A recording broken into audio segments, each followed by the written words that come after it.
So welcome to my little show, Storytellers Around the Globe.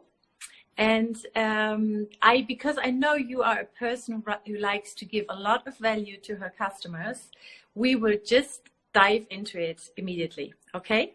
Is that okay for you? Okay. So there are so many understandings of storytelling nowadays. Like there's storytelling in business and in marketing and in film and personal and spiritual. So what kind of storytelling are you talking about? And yeah, just what kind of storytelling are you talking about? Well, you know, the kind of storytelling that I specialize in or want to keep becoming better and better at is organizational. It's business storytelling, which is very, very different to performance art storytelling, or very different to the storytelling that you see in theater and movies, stuff like that. So if I had to streamline and just narrow it down, I would say organizational storytelling. Okay, and what does it mean? I mean, we might have some business people here, but we'll also have actors and directors here. So, and I think that business storytelling is very important for directors and writers and actors too. So, what exactly is organizational storytelling? Yeah, so rather than giving you an opinion or a view, let me give you an example. Yeah. So, say, for example, in an organization, you are wanting to do a large digital transformation project. For example, you're changing the CRM system, or you are now going to get artificial intelligence to do large projects within the organization, or you want to drive data-driven insights. If you have that change happening in the organization, how would you tell the story so that all these people who work in that organization are aligned? So organizational storytelling can very easily be defined as a way of communicating. Actually shifts from just communicating correct messages and focuses on correct messages that connect with people. So that would be an example of organizational. So that means, for example, I will ask a lot today. Okay, I hope that's okay. So that I got coffee. Go for it. Yeah, I make myself a coffee too. So when let's say, does it have to do with trust and with motivation, basically, in organizations? Yeah, largely there are a few words that we use. We use the word, engagement. We use the word influence. We use the word motivation. We use the word inspiration. But where I see a lot of my work is really in the influence zone. In decision making. Okay. So can you explain that? That sounds very interesting. Influence zone, that you influence an organization to become more open or communicate their values or something. Yeah, so value storytelling is a large part of organizational storytelling. But again, let's zoom into the example part of it, Catherine. So when you talk about influence, again, say for example, you are you own you run a factory. You are head of a factory. And in this factory, you are going to now get a lot of the automation happening. So you're going to reduce the number of people that work in the factory, and you're going to have more robots working in the factory. Now, obviously, when you tell the humans that, the fact that goodbye human, here comes the robot. But you do need people to come along with you and to actually understand why you're doing what you're doing, what their future looks like in that sort of a situation. So you need to be able to influence them to align on that decision and say, I'm with you, I'm clear about where this takes me. And that's probably what influence looks like in an organization. So rather than, getting people to feel like this is going to work against me, how do you structure a story that tells people, even I have a role in this new future of the organization, and the change that is happening within the organization is in some way going to help me. Okay. That's so interesting. I just have to remember that because as a director, I have to remember that to tell more stories to the team, to take them with me, because most of the time the team is really annoyed because the working hours are too long or the food is not good enough, you know, so you have a lot to do there. But this example that you were talking about, that's very, sorry, I'm just sitting kind of strangely. This example that you are saying, that's interesting for me, because how or what kind of story could you tell to people when you have to tell them, okay, sorry, folks, some of you have to leave, and instead of the leaving people, we will take in robots. What kind of story could you tell or influence the climate of the company so that everybody's looking forward to that and say, okay, it's a change, but we are open for it? Yeah, so Catherine, nobody looks forward to being retrenched. Absolutely not. So I'm yet to work with any organization that actually has to retrench people because of a shift towards, you know, like a smart factory initiative or you know, robotics and automation or artificial intelligence implementation. I'm yet to come across an organization that actually has to retrench people for that.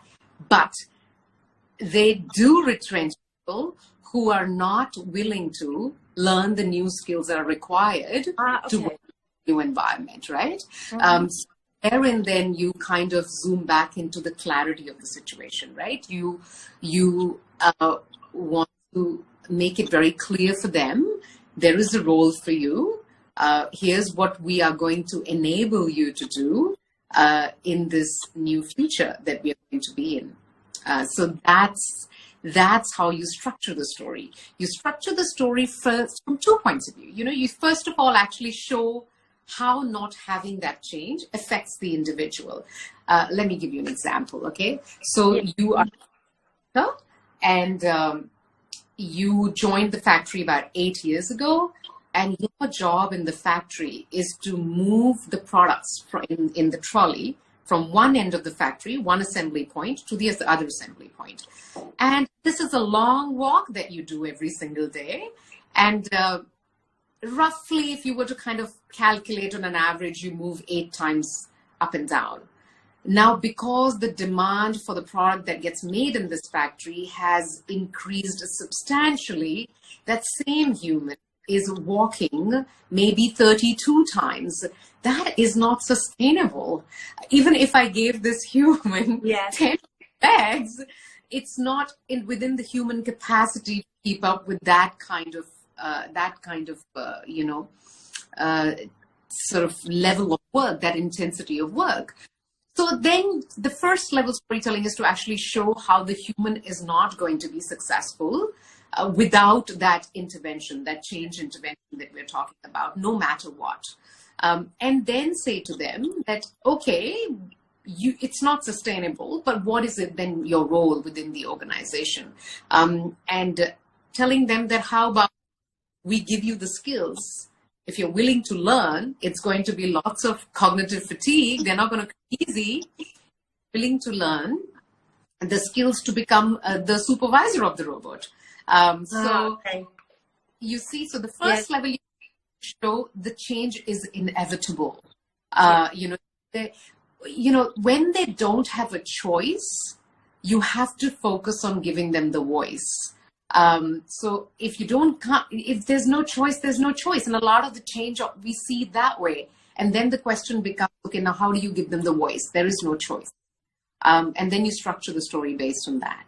This is so interesting. You know what? I think in so many ways, the business world is so much more ahead than the film industry, because it's a bit more old-fashioned in the film industry, and I know a lot of directors, and I'm myself really bad that I'm not so clever to think of a story to make something really appealing for a member, but I get angry and annoyed and confused because I don't know how to motivate the person. So I will try to adapt what you just said into the work I do on the set. Yeah, I mean, the directors and all, there's two ships, right? So get the movie ready, like get that your piece of the art, the craft that you are invested in, and then obviously then running your own ship as well, right? Running your own business that you're running too.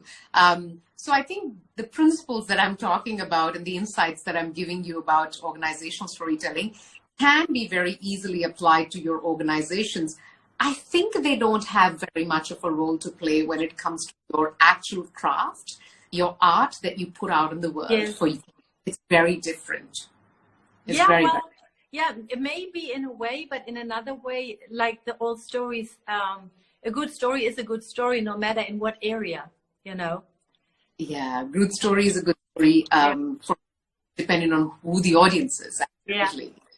So, Anjali, tell me, because I'm so curious, I must actually, to the people that are watching, if you have questions, just write them. Yeah. Okay. So you make me so curious with your Instagram account because I like it so much and I find it very inspiring. And so how how can I imagine you to work? Do you work with single clients more or do you work with companies? 99% of my work is with large corporates. Okay. All right. So when they come to you, what's the way you work with them? Because is it also about, probably it's about finding personal stories, personal examples, or do you concentrate more on how can I say it, on stories that are kind of working very well that you could use for the occasion? How do you work with them? So there are 3 questions within your question. Yes, you're right. I'll answer all 3 of them one by one. How do I work with the organizations? So, a lot of people have this notion that what I do is conduct workshops and conduct trainings. And that is a very tiny part of the work that I do, a very tiny part. The large part of the work actually sits with business problems. So what is a business problem? A business problem is there is a large organization in Japan. They are now they've been taken over by an American multinational. Now, obviously, they are wanting entry into the world of the Japanese people, right? This company was run by 550 Japanese people for many, many years. And now comes the bosses who are Americans. And suddenly there is this need not only to understand a new language, but also to understand why do these Americans talk so much? And why do these Japanese not say enough? So it's cultural, it's language, it's understanding their way of being. So normally I'm given a business challenge. So essentially business challenge would look like we need to have a better diversity, equity, and inclusion in this organization. That is the business challenge. And then I have to find the role of stories within that. How do stories play a role to help us solve that business challenge? So that is an example of the work that I would do. Other example would be we are launching a large artificial intelligence project, which would mean that every single department of our company will have to come up with an AI-led solution. And irrespective of whether they're technical folks, non-technical folks, everybody has to use something to do with AI. Now, how would you tell these people the story to make that happen? So that is how they would come with business challenges to me, and then I will find a way to tell a story that actually leads them into the right direction. And it is very clear. It's unlike a learning initiative where you teach someone and then you pray to Almighty, hope they apply this. But in a consulting environment, it's right there, whether it happened or not, it's right there. So a large part of my work is that. So that was your first question. I forgot what were the other two I questions. forgot that too, I must say. I forgot that too. But I have another question for you. So does this mean do you work with personal stories?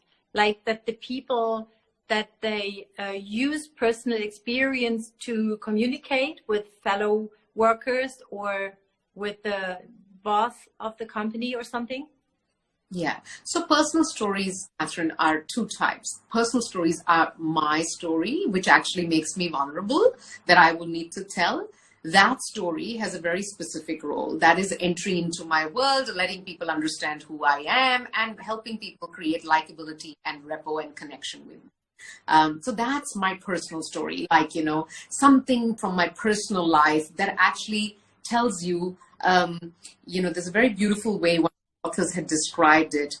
That story is like a DNA strand. It tells the entire fabric of your character. That is a personal story. Now, there is another kind of personal story, which is the things that I have witnessed within the organization have frustrated me and my fellow colleagues, and hence, as a result of that, I am sharing a solution with you. So that doesn't allow entry into my personal world, but it actually tells you a problem that I have faced within the organization. So the question was, do I get them to tell personal stories? Now, whenever you're taking kind of like a leadership approach to announcing a change or trying to drive an organization, some sort of a transformation within the organization, then there is this one spot there in the whole process of storytelling where you have to get people to a stage where people say, I didn't know that about you. And I want to work with you. I didn't know that about you. I want to work with you. Do this, right? Yes. That comes from when you're kind of taking the leadership role on. And therein, I will dig into a personal story. But if I am a change management person, and I'm trying to drive a large digital transformation change, I don't essentially, if people all know me, there's a repo that already exists, my credibility is established within the organization, I really don't see a need for someone to, have like an entry into my world in that sort of an environment. So therein I will use examples. Like I will say, okay, 5 years ago, I was working on a very similar project. And when I worked on the project, what I realized was it's not the resistance that people had towards this new change, but the resistance was in actually the leadership that was associated to the change. So I will bring out those examples, but it's not necessarily going into my personal. Okay. So I think depending on what the situation is. Yes. That's very interesting that you do two categories of personal storytelling. I will remember that when clients come to me, because the clients that I have from business, they come because I'm very much into personal story, and I think even though what's vulnerability anyway, because you want to attract people that like exactly that, what you have to offer. And if these people don't understand the power of your personal story, then they are probably not the right person for you. But anyway, most of the people, they come to me and they say, yeah, I want to tell my personal story, and I want to, but I'm so afraid that I'm vulnerable. I'm so afraid that they will criticize me for that. Because in Germany, we don't have a history of telling personal stories. We don't learn that at school. We are not familiar. So most people like listening to other people telling their personal stories. Mm-hmm. And I don't mean private stories or intimate stories. I mean just something where you show something of yourself that's really heartfelt or something. And so we like listening, but most of us don't like to tell it. Is this similar to where you work, or is it different? Yeah. So it's funny you asked this question because, we are very, in Asia, we're very diverse, right? So our personal story is difficult for us. Again, let me zoom into an example, okay? Mm-hmm. So there was this one time when I was working with two very senior female business leaders. One is from China, but is in a very important position within a large organization, and one is American. Both of them are in tech companies, and it just so happened that at the same time I was working with both of them. Both of them have got an amazing repertoire. Now, as I'm working with them, the one who's from China has an amazing story to tell. So I tell her that it goes into a bit into her personal space, the choices she's made as a working woman. Mm-hmm. And we need to kind of, start about this by telling this personal part of yours. And she's like, can I just not use this? Can I just stay away from this? And at the same time, the lady from America is going, how can I make this personal story like 10 notches higher? What contrast I've got. So, yes, you are absolutely right. And I can tell you, the lady from America went and delivered this story. As she was delivering this story, I knew somebody in the audience. Now, that person in the audience didn't know that I have worked with this lady to come up with that story, but sends me the photo of this lady and says to me, it's my dream to speak like her. It's my dream to be able to put a story together like her.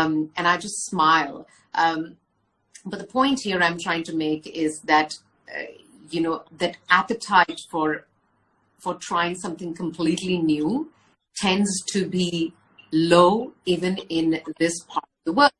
And vulnerability and storytelling of like kind of personal sort of space is not an age-old concept in this part of the world. So yeah, there is a little bit not in all the leaders, but I would say majority of the leaders, yeah, I mean they're not jumping up and down and feeling too excited about the fact that they have to tell a personal story. But hey, Singapore, yes. We've got lots of different nationalities who live here. So if I do get a client who kind of says, can we just stay away from my personal stuff? I also get clients who say, what more personal I can put out on this? Okay, maybe we are crossing the boundaries of personal and being a bit too vulnerable here. We don't need to know that much. Yes. So, yeah. We're not first here. So I don't feel starved of being able to surface my clients' vulnerability through the stories that they tell. Yeah. I mean, I must say, because I'm a director, but I'm also a storytelling coach or counselor or whatever. And I love stories and I love telling stories all the time. But I must say, even for me, I don't know how you feel about it, but even for me, it's to tell a personal story is really something. And it's really more daring than anything else. But it's also more, what you say, honoring. No, it's more rewarding. Yes, because sometimes people come to me and they are really deeply moved, and that's what I want. That's what we want with storytellers. We want to make people feel, love, and heal, so to say. And so, how do you feel about this? Yeah, I think you're absolutely right. But I think, Catherine, the point here becomes about the boundaries. Let's look at some of the most amazing storytellers in this world. I'm sure you have your list. I have mine. Malcolm Gladwell is an amazing storyteller. Yes. Brene Brown is an amazing storyteller. Oh, yeah. Mm-hmm. Let's look at all of them. How many of them actually go into real deep down personal storytelling? They will tell storytelling. They will tell stories about themselves, which actually help audience understand something. Yes. I think that the thing that my personal values are really against is monetizing your personal stories, right? So I think I'm very clear about you will never get that much personal storytelling from me that it becomes a tactic for attraction, it becomes like I'm looking for an emotional glue for traction. Or from, Yes. You can get into that space. And none of the people that I admire for storytelling who are globally known do that. I mean, tell me one personal story you've ever heard Gladwell tell. Never, ever. At the go to a place where he'll say, oh, I had a friend when I was really young who was a major influence in my life, and he made me really curious about things. That's as far you would go with Malcolm Gladwell as possible, right? Look around. Kind of stories that Brene Brown tells us about her daughters and things that she's learned about the school, her swimming thing, you know, when she first gave the TED talk and the shame she received about like the body shame she received. You don't get more than that, you know, you don't get. Oh yeah. Yeah. No, There's got to be some. Yeah. But I think that's not what I don't think I disagree with you. I don't mean something else, because some like Mark Travis, who's my storytelling teacher, he said last week, he said something beautiful. He said, your story it should be a gift to the audience. This is where you come with the value. If it doesn't have a value for the audience, then it's all about the storyteller, and that feels wrong. That feels like, what are you telling your story for? To be looked at, to be loved, to be pitied, and but I do think that people sense this, and that's always when it feels awkward.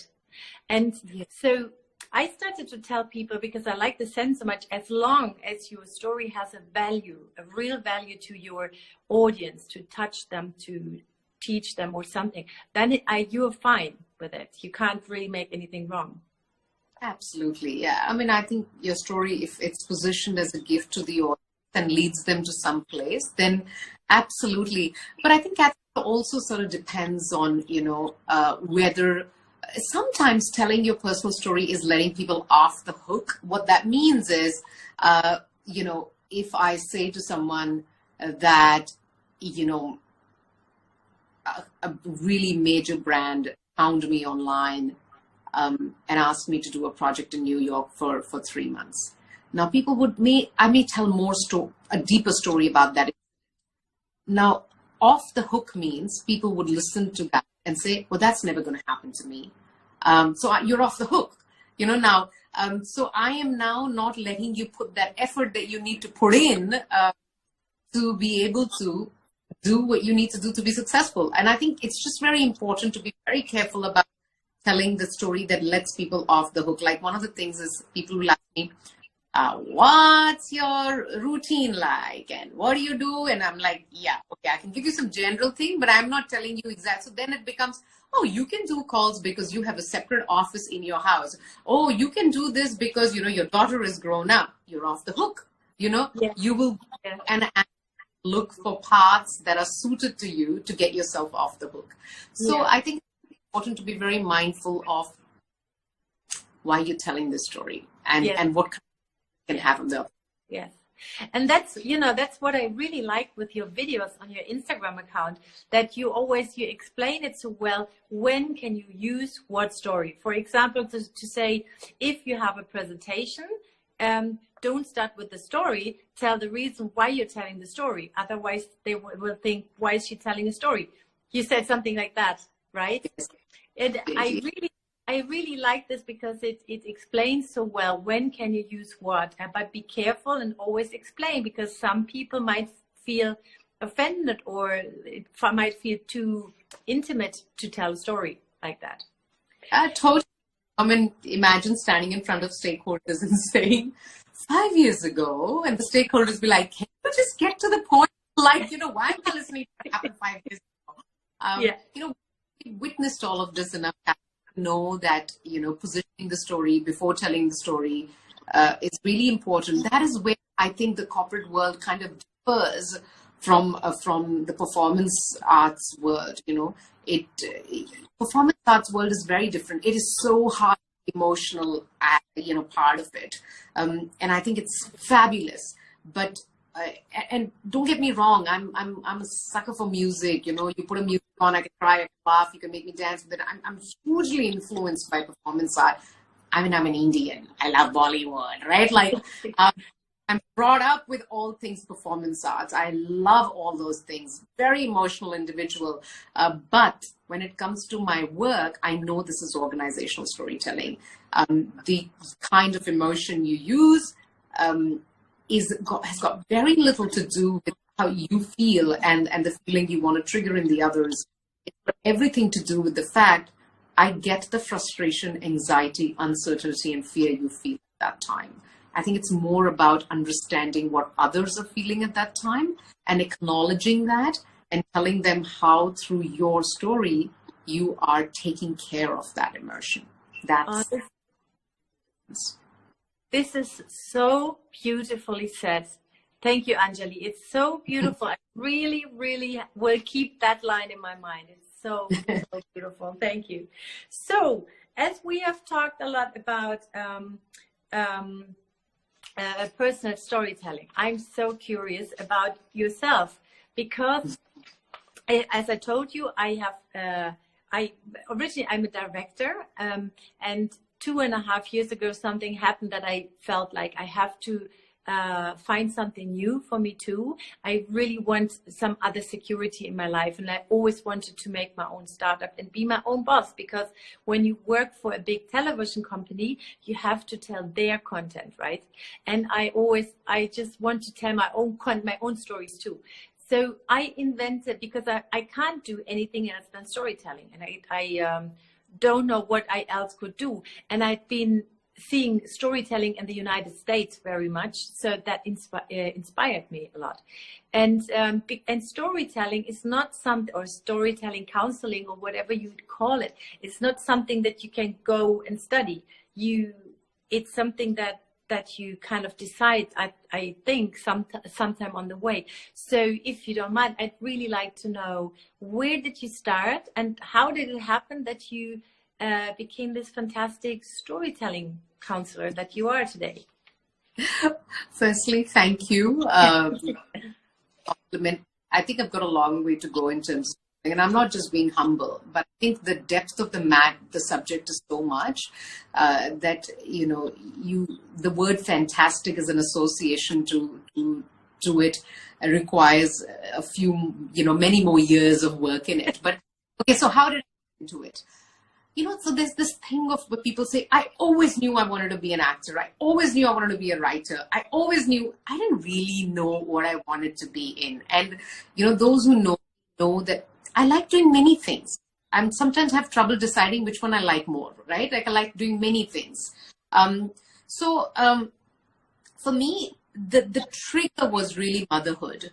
And I'll tell you a little bit more about that. So, I think in 2012, my daughter was already 5 years old. 2012? Yeah, 2012, my daughter was 5 years old. And I was working as a business director for a really large brand. And we had a lot of creative work and stuff like that we used to do. And I remember sitting with the client in one of the buildings here. It's called Harbourfront Building, in the cafe. And I said to the client, I'm starting to feel like uncomfortable when I get home. It's like she's back from school. She just started doing full day of school. And, I wasn't there at home. And I just don't feel comfortable, even though we have people at home, but like, I don't feel comfortable. So my client said, oh, you have to do storytelling. And I'm like, is that even a profession? If I tell my mother, she'll say, why don't you do it? Like, what is this storytelling? Like, yeah, I mean, there is something called storytelling. I'm like, and she's like, well, you are really good at it. And I'm like, oh, really? What is this thing? So I think I started to look into it. And then I realized that from the space that I came in, which is very much organizational, corporate, very few people in this world were doing it. There was immense talent that existed in the performance art space with storytelling, but very little talent existed in the corporate side of the things. And I started to read and research and make connections.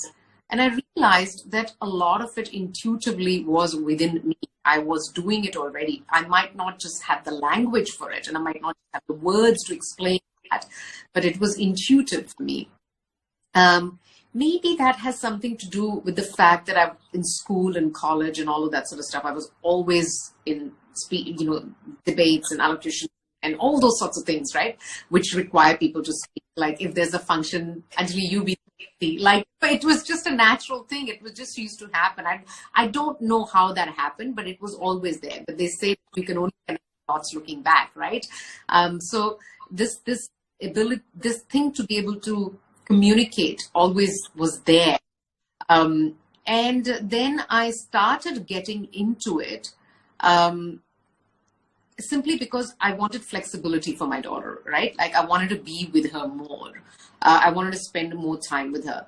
And I also remember that was the trigger. What was the final, like, that's it, I'm doing my thing now, was actually this day we were having this meeting. And as I mentioned, I was working for a really large brand and we were putting together this creative. And we had this idea and I like, okay, so we're going to do this.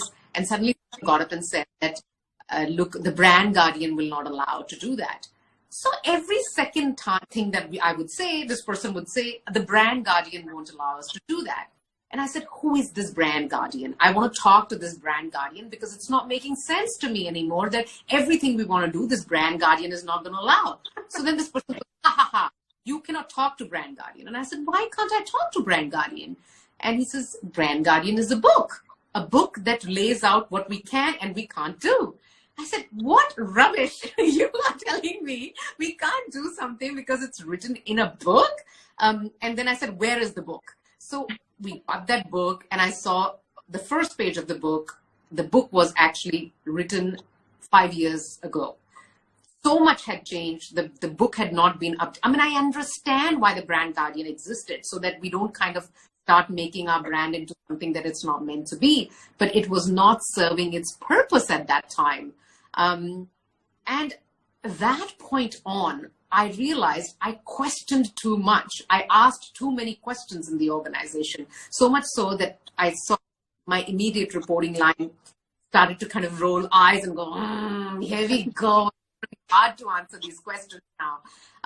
And in parallel, the whole thing of wanting to be, wanting to have time with my daughter was happening. Then this was happening. And then I was like, you know what? I want to sit in the driver's seat of my career. Let me just give this a go. If it doesn't work, I can always come back to the world that I belong to. And, with support of my husband, who's also my best friend, he said, go for it. You've got nothing to lose. So I tried. That's great. But I did two things in parallel. So I kept working for that kind of the space that I used to work in. And I started Narrative, the Business of Stories, with full disclosure to everyone at the same time. I ran two things for 1 full year. Wow. And then the placement happened on the other side. It became so popular that I was like, okay, I can stop this other job. So 1 year was tough because I was doing 2 jobs. Yeah. Oh, that's exciting. That's wonderful. That's great. And it's interesting because we both both had a very similar trigger to invent ourselves a new job. I mean, the storytelling counseling is something that we invent. It's not something that exists for many years or something, And so that's great. Okay, thank you for sharing this with us, Anjali. And as we are talking about stories so much, what would you think? What makes a good story? Oh, I've thought a lot about this. I think it's, there are so many things that make a good story. But if I had to tell you only one thing, a story that resonates is a good story. If there is no resonance, even if it is true, doesn't matter. It's not going to do its job. Yeah. That resonates, that makes the person say, this is for me. This is my story. I want to change things because, this is, so even if you the movie, the movie world or the cinema world, even when you watch a movie, and this I learned from I think my mother said this to me many years ago. My mom said to me, and this was a very profound insight for me into the world of storytelling. My mom said to me that, when we were young, we used to watch a movie and we used to think of ourselves as the actress, right? But now that my kids are kind of growing up, I think of myself as the mothers in the movie. I don't think of myself as the actress anymore. And I think we all find ourselves in the stories, right? And that is what resonance is. Yeah. And that is the biggest missing piece the organizational storytelling. Movies are fab doing that. Organizations are at embryonic stages of getting that right. Ah, okay. And what makes a story great in your point of view? Yeah, I'd go back to resonance. I think resonance, and if resonance is rule number one. It has to resonate. Yeah. Sorry, go ahead. So what do you do with your clients to help them create stories that resonate? Okay, so I'll give you an example fresh out of the oven. So today I was working with a cybersecurity lead for a really large bank based in London. And we were talking this afternoon, and we were building a story for a strategy that she's going to talk about in the near future. And she said, Anjali, my biggest challenge with this strategy is that I'm going to have the team to do more work with the same number of people. They're going to have to take more stuff on. So currently they look after the security part of it. They're also going to have to look after the privacy part of it. They also have to look after the resilience part of it. And that is a really tough message to put across because there's a lot more work to do. And I said, okay, but by doing this, are you telling me that these people will end up getting mastered in cyber? And she's like, in a way, yes, because then when the issue happens, because of which cybersecurity exists, you're not going to say, I don't know, this sounds like a privacy thing. Because you know privacy, you know resilience, you also know security. You go, oh, that's where it's coming from. I know exactly what needs to be done. So I said, okay, so this is not a story of challenge. This is not a story of you're going to have to do more work, everybody. This is the story of this is an opportunity to gain mastery in cyber and elevate your personal portfolio within the organization. Wow. So you see, that's when people go, me too. I want to gain mastery and I want to become a respected individual who people want to learn from. So I think that's where the resonance part comes. You don't need to tell people the story of, I'm so sorry, you have to do more work. No need. Yeah. Wow, that's very exciting.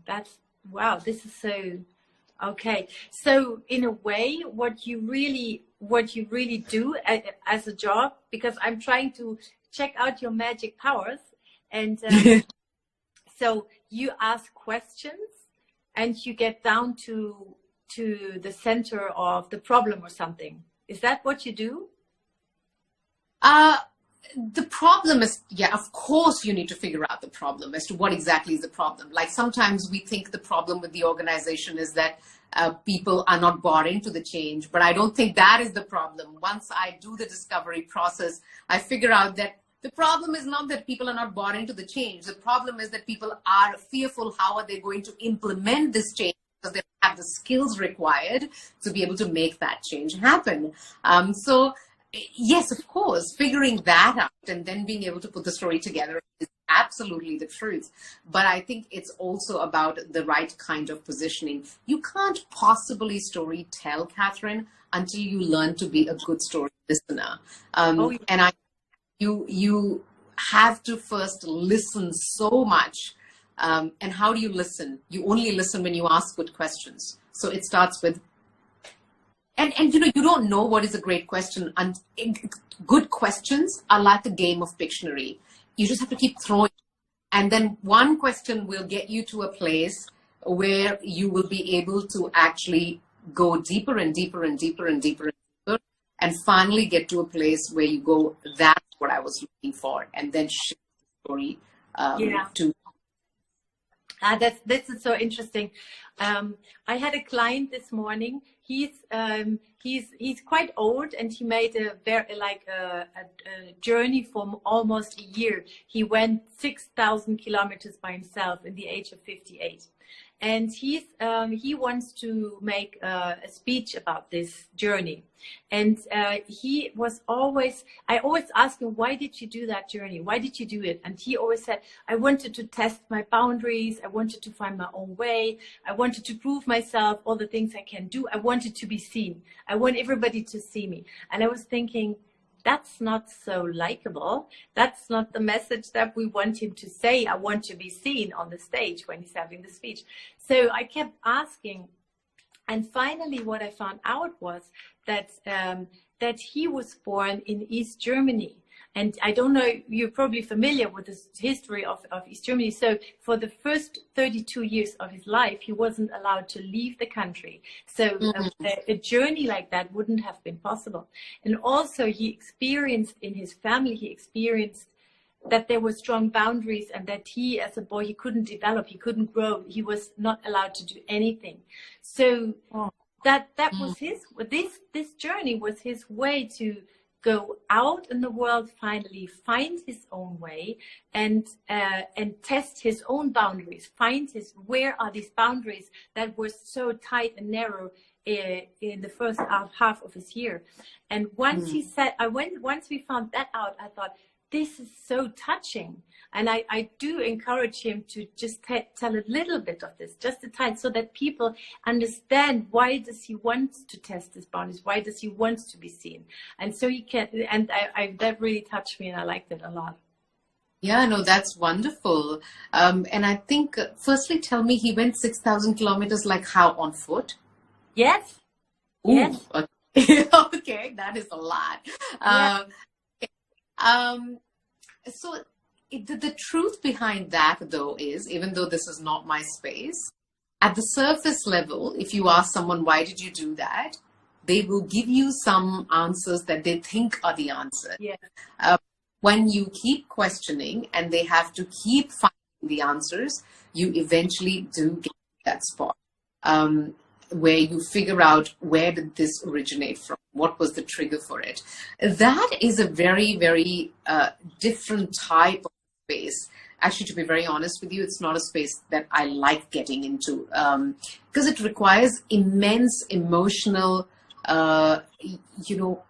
you have to have a lot of emotional resilience to be able to get that sort of stuff out of people, and a lot of patience. So I know of those sorts of situations, but I also know I stay away from situations like that. Like, I don't get into those sorts of situations where people find meaning. Not good at that. Yeah, I don't know. I think this is that's what I'm very passionate about. That's the same work as a director with actors, you know. You try to get to the director's core, or to his heart, to make him perform as if the character he's acting is himself or herself. So I really love that, but I do know it's not something for everybody, and that's probably why I'm not so specialized in business people. But some people want me to do that, so I really like doing it, and it made, and you know, the thing was, it made this man so much more likable. The moment he said that, my heart opened, and before that I wasn't sure if I like him or not, and at that moment I really liked him. So so now that we have talked a bit about what makes a good story and what's the power of storytelling, I would really, one question before because I'm very curious about the book that you're writing. But before I ask you that, I know this is probably also not an area you would like to touch, but I'm just so curious, I must ask you. When I work with people on stories, I experience that the pure fact of that making them tell their stories makes them more real, and in a way I think it heals them, not in a psychotherapeutic way, but in a it's such a relief. It's such a relief, even in a secure, just in a room, to tell my story. So I was wondering, do you have that sometimes in the business area, in the workforce too, that you see that it changes people, no matter how professional or organizational the story is, that it has an impact on them? Yeah, absolutely. I think, but I think, Catherine, here's the thing. So there are projects like that I've been involved in. I must say that out of the repertoire of work that I do, I stick to very like change-driven consulting sort of projects. Now, I have done a bit of that as well. When we say heal people, what I have realized is, okay, so I'll give you an example. So this was the project that I did with, I think, close to about 25 women who were a part of Women's Network Group. So I had done a very different brand storytelling project with this organization. Then they said that, we've got our CEO, a newly appointed CEO coming to Singapore, and he'd be meeting this Women's Network committee people, and he's only got X amount of time, as they always do. CEOs only have that much time. And all these women who are a part of this network would get that much time to introduce themselves to him. And we want all of them in less than 60 seconds to be able to tell their story to him. So rather than saying, hi, I'm Catherine, I'm a business storytelling coach, I live in Germany. Now, so that's like, whatever. So we want them to have like this really short version of a story. Now, not my preferred kind of a project, not because I don't believe in it. I think it's, I just have a lot of love for large transformational digital platform companies kind of work, right? So when there's a choice to be made, I naturally am inclined more towards how does a platform work? How does a solution architecture work? How does an AI related project work? How does a CRM change work? Like I'm more inclined to that. But I took this project on because this was an existing client. Now, what did I notice when I was working on this project?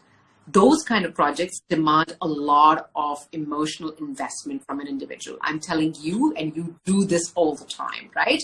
You have to listen. You have to listen about the feeling. You have to listen about the emotional things and all that sort of stuff. And I think that's brilliant if you want to do that. And if that you have the capacity for that. These are elongated projects. They don't just finish, let's schedule 1 hour and get the story out of you. It doesn't work like that, right? If you really want to do them well, you've got to keep digging deep. What I learned through this project was this. These women that I worked with all had one consistent answer. Even they themselves did not know that they were like this until we articulated their story. So what I learn is that people learn a lot about themselves through the stories that you get, right? I'm very grateful to have had the opportunity. But as I mentioned, if I was ever given an opportunity to figure out a personal, individual vulnerability, my deep down truth story versus, we need to launch this platform, I'll go to the platform because I don't need to personally invest my emotional energy into that. I conserve a lot of my emotional energy. I don't want to give that for those. Yeah. Thank you for the beautiful example. Can you hear me? Yeah, I can. Yeah, very much. Thank you for the beautiful example. Yeah. So let's talk about, I'm so curious about the book you're writing, because I saw on many posts of you, I saw this little red book with the title Story Geek, I think.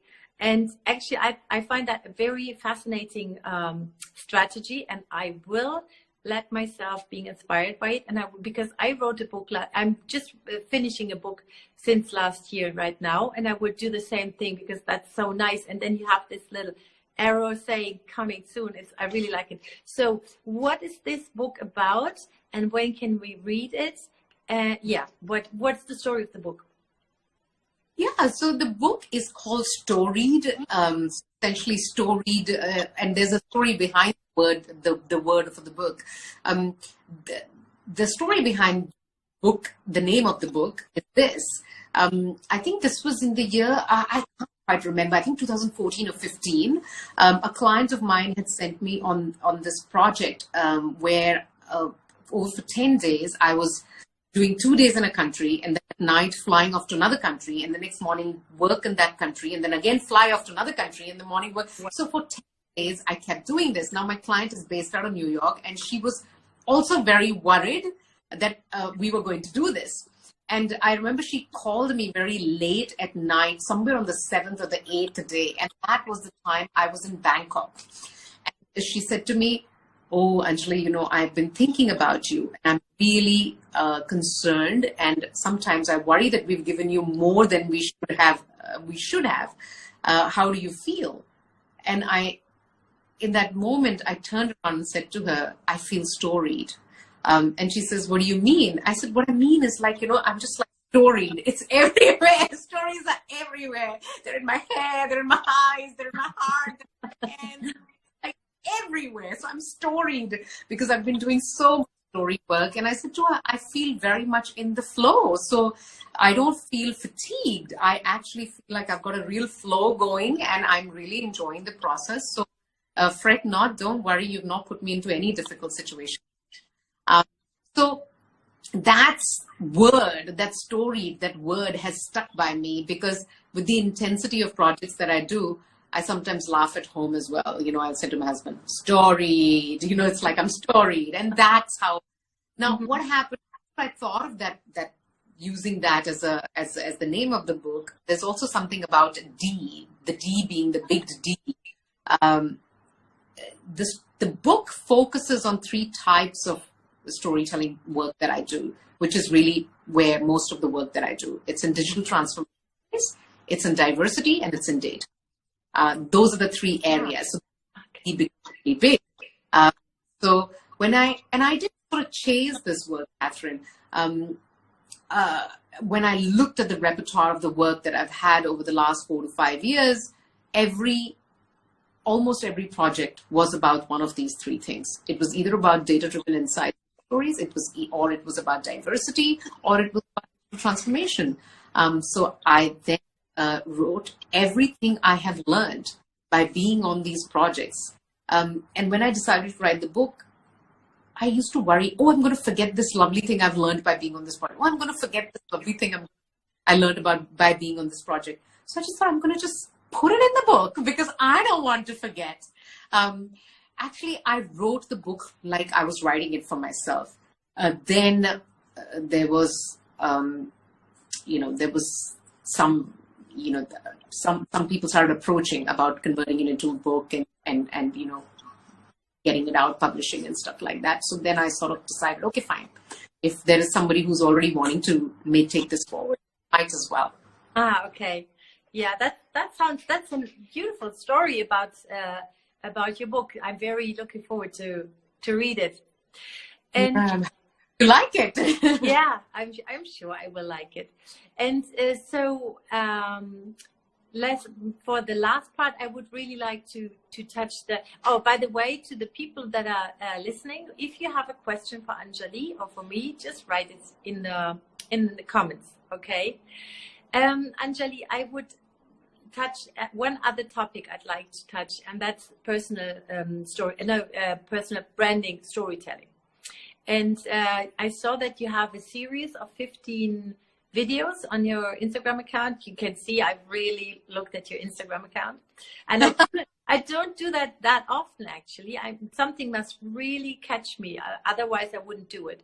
And I really I didn't watch all of them, but I will, and I really liked it. And I changed the one sentence with that I described my business. Now it's tell unforgettable stories, and it's a lot simpler than it used to be, because I felt that that's the way I can combine everybody who wants to learn how to tell unforgettable stories. It will come to me, and it's not only for this kind of clientele or for that.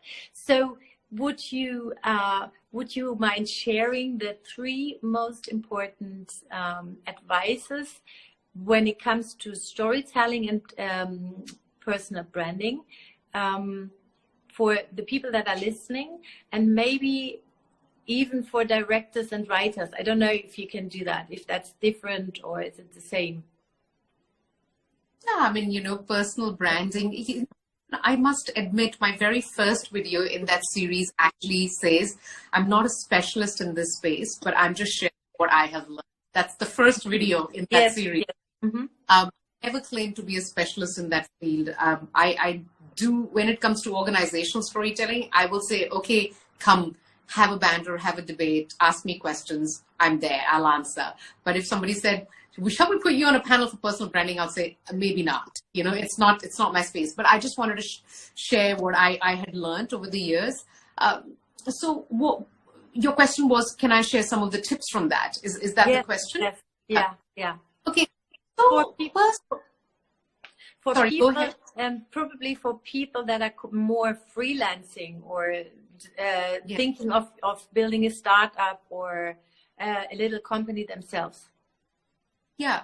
So I think when it comes to personal branding, I think it is really important to understand that businesses who do well, if you're starting up your own businesses that really do well are the businesses whose lead has a story. So, you look at you look at Amazon, right? Jeff Bezos has a story. You look at Apple, Steve Jobs has a story. You look at Microsoft, eventually Bill Gates also had a story, So people are always, so if you've got a startup, they're not going to enjoy, some of the people might not even know the name of my company. The name of the company is Narrative, the Business Stories, but people do know, like me, right? So I think the first thing to understand is that no matter how successful your company is or how successful you want for it to be, people want to put a face to the business. So it's really important that you actually build a personal brand.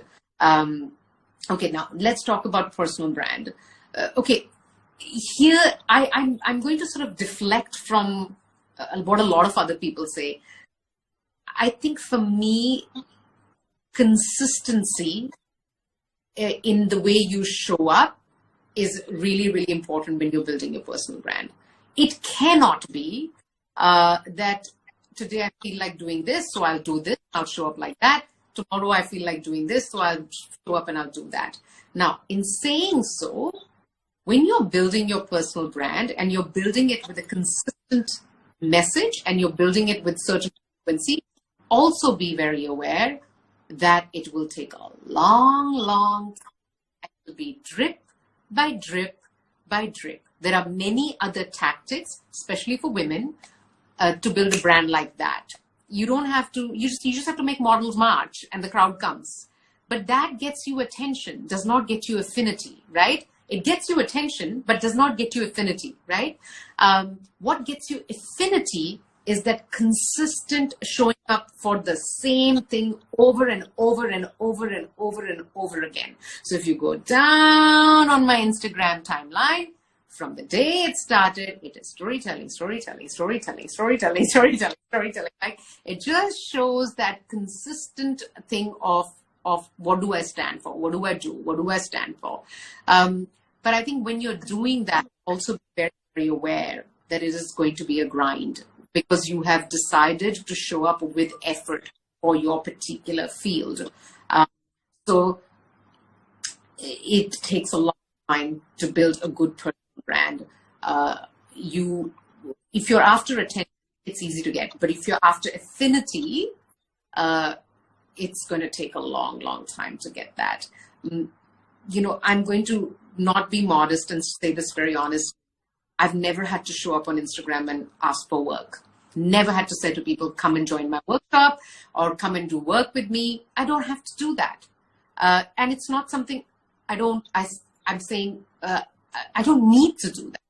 Because I show up consistently, there's affinity for the work. I don't use my channel for those reasons at all, because I've shown up long enough consistently to not have to be in a space where I need it. So when you're building, firstly, you have to build a personal brand. Secondly, consistent drip by drip. Build affinity, get attention. Those are the things I would say. Ah, okay. Great. And would you say that that doing your valuable work on Instagram has been one of the important pillars for your business? I'm not sure, but I do get clients who say, I saw you on Instagram, so I've never really kind of calculated that, that whether Instagram has been the channel.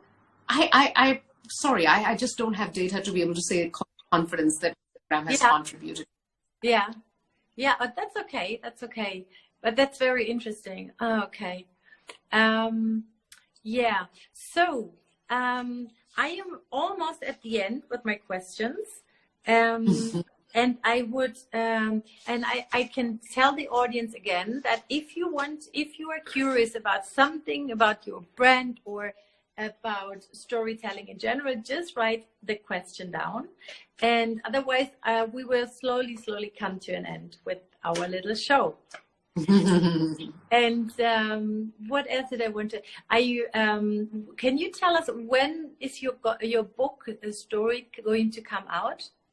We're waiting for publishers to tell us that. Okay. Somewhere in the middle of the years, but we're waiting for publisher announcement until we're waiting for them to let us know. Okay. Yeah. So, is there anything else you would like to ask or you would want to know? About yourself? Catherine, I want to know a lot about you, but maybe I can do an interview on you then. Yeah, that's nice. Yeah. So I want to thank you so much for being here. I learned so much today. And I have to, because I'm concentrating so hard that sometimes after the show, I don't know what we talked about at all.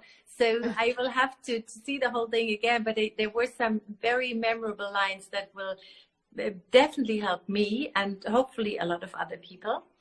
And I just... Thank you for having me, and thank you for approaching me. And it's been a pleasure to know you and understanding the work that you do. And it's very late in Singapore, so those of you who joined in from Singapore, thank you very much. Organizational storytelling is damn boring for people in general. It is very meaningful and interesting when you're in that organization. But for people who are listening, organizational storytelling is like, yeah, that's so dry. And that is the point. Organizational storytelling has to be dry at some point, in some way. So thank you for your patience. And Catherine, one more time, thank you very much for having me. Yeah, you're welcome. Thank you very much. And just one thing I forgot, and that's for the people who are listening, you can do me a real favor. Once I have sent the video online on Instagram, please, if you liked it or if you have comments, please write it down. And also, next week, I want to announce next week, there's going to be a famous American writer of 3 best-selling novels. It's Catherine Arden, and I discovered her last year, just like I discovered you. And because I read her first book, which is called, I think, The Bear and the Nightingale, which is a title I normally never read. And then I read it, and that book was so beautiful because it has the best heroine I have read in a long time. And she's so courageous and so smart, and it takes place in the 1200s of Russia. So, and that's a bestseller, and the 2 others are bestsellers too. And I just wrote her on Instagram, and I said, "Would you like to be a guest in my show?" Just with the way I did it with you, and I was so happy, and I'm so surprised that you and that you said yes, we'd like to, and. Yeah, I hope I meet you sometime again. Most definitely. Well, more power to you, and may you make a great story to tell by doing all this amazing work that you're doing. Thank you for having me one more time, and thank you to everybody who is listening. Yes. Thank you very much. Have a beautiful night. Bye-bye. You have a lovely rest of the day. And thank you, everyone. You also have a lovely rest of the day. Bye-bye.